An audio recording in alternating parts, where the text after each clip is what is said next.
Hello and welcome to the State of the City. I'm Sarah Runyon and I'm here today with Mayor Cheryl Brooks to talk about some of the highlights from 2022.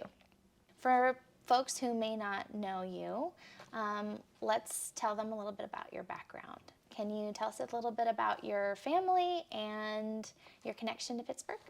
Well, I've been here my whole life, born and raised. I'm the daughter of Jolene and Leo Martinez. I have been married to my husband for 39 years. My husband and I work together, and we've also been married for 39 years. I have 2 daughters, 3 grandsons. I'm very proud of my grandchildren.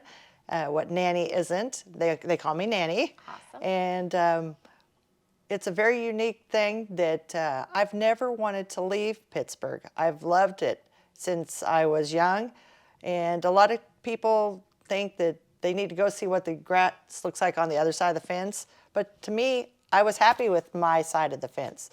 And a lot of kids go away to college somewhere else, but when it comes time to raise their families, they come back to Pittsburgh, and I never left. Pittsburgh is part of me. It's in your blood. When you're born and raised here, you grew up here, you're married, you have children. I'm looking ahead at what am I doing right now that's going to be good for my grandsons later down the road, or even my granddaughters if I have any more grandchildren. But people should I feel like they should feel like I do, that there's nowhere else but Pittsburgh.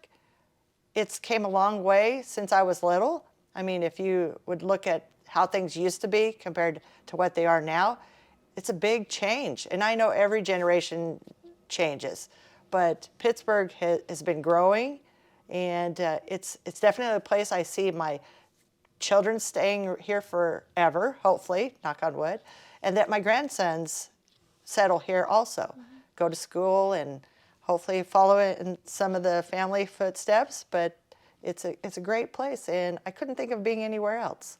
Or tell us some of the highlights from 2022, some of the things that maybe the city has accomplished during your time as mayor. Well, some of the things that come to the top of my head here is the FedEx facility. That was a big addition for Pittsburgh. And anyone who drives out by there, when you first seen it and it was a field, you couldn't get a feel for just how big this building was. But as it went up and you drive by and you'd look and you'd be like, my gosh, it's so big. And to think that, look how many people are going to be working there, how many trucks are going to be coming in and out of there. And then that was on the southwest part of Pittsburgh. Then on the north part of Pittsburgh was the new Mondi Industrial Park, where you had the Watco transload facility. And there's other businesses in the industrial park that are expanding. And, it's just like no matter which direction you go, whether it be by the airport or the south part of Pittsburgh or the east part, there's so much happening all over. It's just like you're just amazed. A lot of businesses are adding on. I think the oldest one that I may know of has been well over 100 years here. So it's just like, it is amazing to me that a business can survive that long. And we need to all be together to make it all work. So infrastructure is really important and key part of what we do at the city. Can you tell us about some important infrastructure projects that we've undertaken or completed in 2022? Well, the East 4th Street Bridge, for one, which was the main artery for Pittsburgh, it was built in the 50s, and it was much needed to be replaced. And that's such a great addition. The Quincy Street project, that is an undertaking that I drive by twice a day. Yep, but you live in it is that just area. amazing how many people are involved to make this project happen. It's a big deal when you come from Joplin Street to Rouse and then a block further to see just how many people are involved. Not only the workers, but all the houses along the way and rerouting traffic. You wish you could go from A to Z and get rid of everything in between, but it's all part of it. There's quite a few housing additions, and they're much needed, and we just need more people working on these housing additions, because hopefully the population will grow along with the business that is coming here. And with growth, I think whenever you have the businesses that are coming here, that are employing the people, that everything else is going to raise along with it. So you need a place for them to live. You need a place for them to work. Good schools. We have wonderful schools in this town, and the college is the biggest asset of all. And I don't know where we'd be without all of that. Along with infrastructure, public safety is a big priority for the city. Can you tell us a little bit about some of the investments that the city has made in 2022 to make the city safer and invest in our police and fire departments? Sure. I can't imagine what we did before public safety sales tax.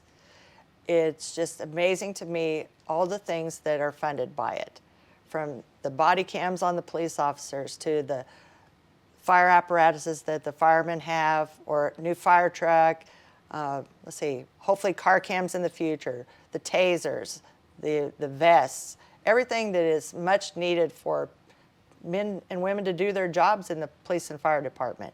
Whenever you call the police or fire, you want them to come. You want them to be well outfitted.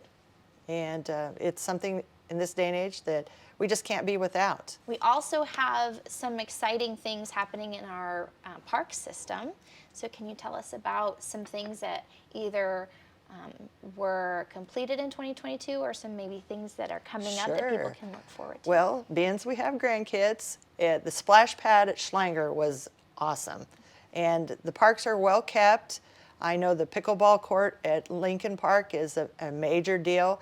Along at Kittyland, which is iconic, you had the new carousel, and then you're going to have a new miniature golf course before long, and that is much needed. We are very fortunate to have as many parks and walking trails as we do. There's something for everyone. I would invite anyone to get in the car and just drive Pittsburgh. Go south, go north, go east, go west, and see what's new that you haven't noticed before. And I think you'll be amazed that there are so many that when you're used to driving to and from work or taking the kids here or there to school and whatnot, sometimes you get tunnel vision, but go on just a leisurely drive and drive through housing additions, drive out by the FedEx facility, drive out by the North Industrial Park and see what new businesses are out in the industrial park. And then the downtown. Get out of the car and take the kids, walk down Broadway, go up one side and down the other, and then look down each side street. Make it to where, maybe it's one of those I Spy games with your kids and see what is there that you wouldn't have seen before. We've talked a little bit about new things in Pittsburgh, and we've talked about some of the highlights and some of our accomplishments as a city in 2022. But we also have, just like every other community, we have some challenges. Can you talk to us about ways that the city is addressing those challenges? We're very fortunate to have the resources here in this county, in this city, like Community Health Center of Southeast Kansas, the Addiction Treatment Center, Crawford County Mental Health, the list goes on. I think that if there's anything that people would need as far as their mental health and mental well-being, there's a lot of cities that don't have what we have. And there's people that actually come here too for these services. Mm-hmm. So we don't have to look elsewhere. It's right in our own yard.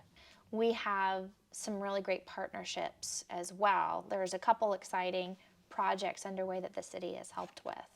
The Addiction Treatment Center, for one, mm-hmm. Crawford County Mental Health Addiction Treatment Center. It was in Girard, and now it's moving to Pittsburgh. I know that the city has partnered with Community Health Center of Southeast Kansas as well on their medical education training center.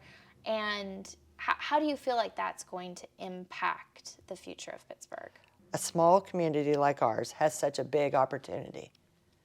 And it's nice to be able to say that they learned what they know, they go out into the world, but they did it in Pittsburg, Kansas. I could see them coming here and doing their residency here. We're always needing doctors, and you don't want to always have to go to Springfield or Joplin or Kansas City, and it'd be nice to say, wow, we have it here. So what are your hopes for the future of Pittsburgh? What do you imagine for our future, for our city and for our community? Well, I hope someday I can look back and hope that what I've done today, just me personally, as being a city commissioner, that I can say that I did my best, because in the end, down the road, it'll be my children and my grandchildren. And for one, I want them to be proud of what I've done and that I worked well with the other people that were part of this. And it's just like a big puzzle. And it takes everyone that lives here in town. It takes all the businesses. Forward together is the city's motto. And hopefully, whenever somebody stumbles along the way, we pick them up and we drag them right along with us, like a, it's like a comet tail. A lot gets caught in the tail of the comet. You want to make sure everybody stays focused on moving forward. Maybe long after we're gone, as far as leaders and the next ones and the next ones behind it, the decisions that they make keeps Pittsburgh on the right path. I mean, it's not going to stay the same. It's not going to be like this. It's going to be climbing always. And there is a saying about sky's the limit, but it's more than that, because it's the people that are going to make it what it is. Is there anybody that you would like to thank? Well, for one, I'd like to thank my family, because it has been quite an experience being in public life. I always said I didn't realize what I was getting myself into, but I think that part of it, meaning that when we were talking earlier about working and doing things, and then this beside. And it is not a twice-a-month job. It is an everyday occurrence, and it's working with people, and all working towards the same goal, to make Pittsburgh better than it was. And that's what it's all about. The future, our kids, our grandkids, and beyond. I do want to thank all the city employees for all the hard work they do. I know sometimes it's a thankless job, and I know there's people that are out there doing the hard work when nobody's noticing. There's a lot of times that there are people that are being recognized, and that's wonderful. Everyone has a job to do, and but overall, it takes all of us together, and we all need each other. I'd also like to thank Sarah Runyon and Cody and Bree for everything, putting this video on. Well, it's been a pleasure talking with you and letting the community know who you are, and giving them a glimpse at not just what we have accomplished together as a city in 2022, but what we can look forward to. I think in the end, it's all a matter of how we treat everyone. Hopefully, I treat people like they would want to be treated. So that means a lot to me. Well, on behalf of the citizens of Pittsburgh and on behalf of city staff and all of us in the community, thank you so much for serving as our mayor in 2022. Well, thank you. I appreciate that. And thank you so much for being on this video. I appreciate that. I've really enjoyed it. Thank you so much. Have a great day.